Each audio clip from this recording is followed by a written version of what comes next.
Hello guys, good morning po. So, ngayon po ay magluto tayo ng gisadong kasim. So, ayan guys. So, tapos ko nang hugasan itong baboy.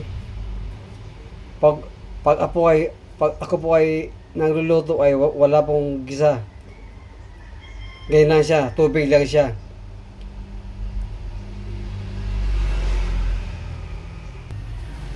Ayan guys, so meron tayong bell pepper, patatas, tsaka carrots. Yan. Sorry. Bell pepper, patatas, tsaka kamatis. Green peas. Yan. Sa ating lulutuin na gisadong kasim. Yan. Sana po samahan niyo po ako sa pagluluto.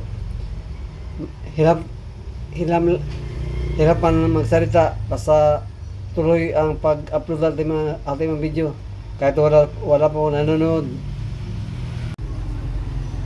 Ayan guys, so meron pala tayong mais. Yan. Ito ating idadagdag para sa gisadong kasim, guys. Ayan. Mais, tsaka carrots, tsaka patatas. Ayan.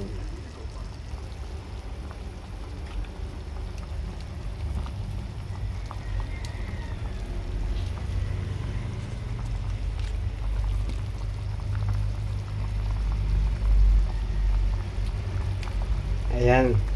Nagkaroon na ng kulay ito ating gisadong kasim. Kasi nilagyan ko po siya ng aswite. Tara guys. Meron para tayong biniling yan, langka. Yan. Hinog na langka. At meron tayong kamuting kahoy, ating kamuti guys.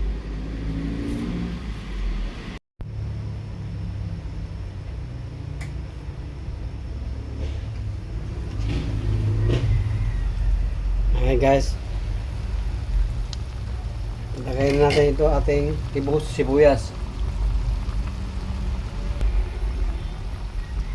Ayan, sibuyas tsaka bawang guys. Yan.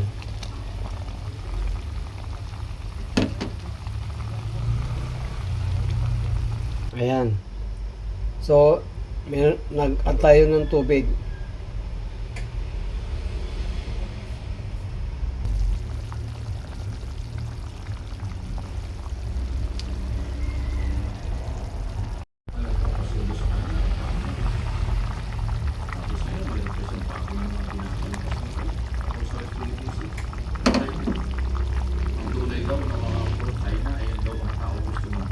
Interview kung ako nagkakamali Ayan guys. sa inyo yata. Pero Ito na itong ating yes, sinabi nyo na dapat lang nilang ibisigahan. gisadong kasim guys. Yan. Meron tayong langga na hinog. Yan. Mabilis ang kumaksyon. Alam Kain mo tayo naman guys. ang nangyayari sa gobyerno natin at sa ating kapaligiran. Thank you for we watching are po guys. given, Salamat. an order coming from the President. The NBI is mandated to investigate this kind of matter.